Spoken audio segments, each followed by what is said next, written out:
Okay na, Teresa. Napagsabihan ko na. Ha? Ikaw na sinabi mo. Duruan ko na leksyon. Ikaw talaga, Miguel, ah. Hindi tama yun, ah. Matanda pa rin yun. Teresa, tutulog na ako, ah. Alam mo kasi, pag mga bata, di ba, hindi nagpupuyat. Ewan ko ba bakit gising pa ako. Kaya tulog na ako, ah.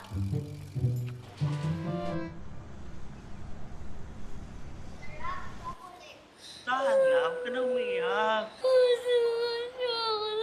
Eh, bawal nga sa'yo yun. Magagalit ng doktor.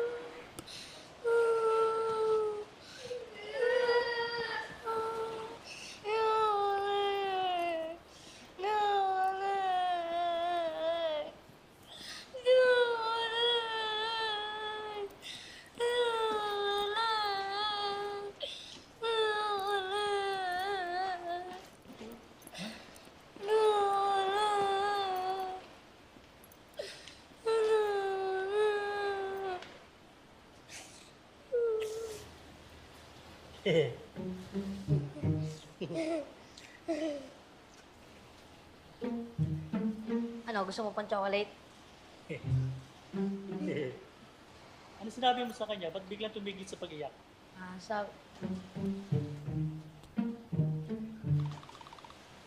Una na po ako, ah.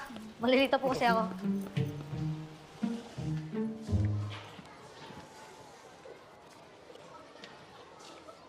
Oh, tambay pa kayo? Pasok na kayo. Plano pa kayo mag-ating eh. Kaya na.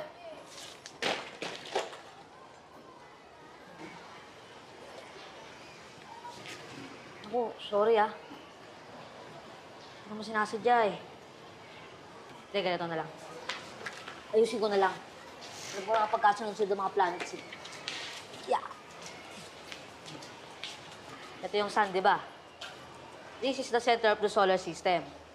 Dahil siya ang sentro, sa kanya umiikot lahat ng planeta. Saan ka pupunta? Dito tayo dumaan. Dito na. Malayo dyan. Oo nga. Di ba madami ka ikukwento? So, lapit sa araw ang Neptune. Pero pagkataas ng 200 years, maharang na sa kanya ang Pluto. So, loob ng 20 years, naharangan ng Pluto yung Neptune. Oo lang din naman.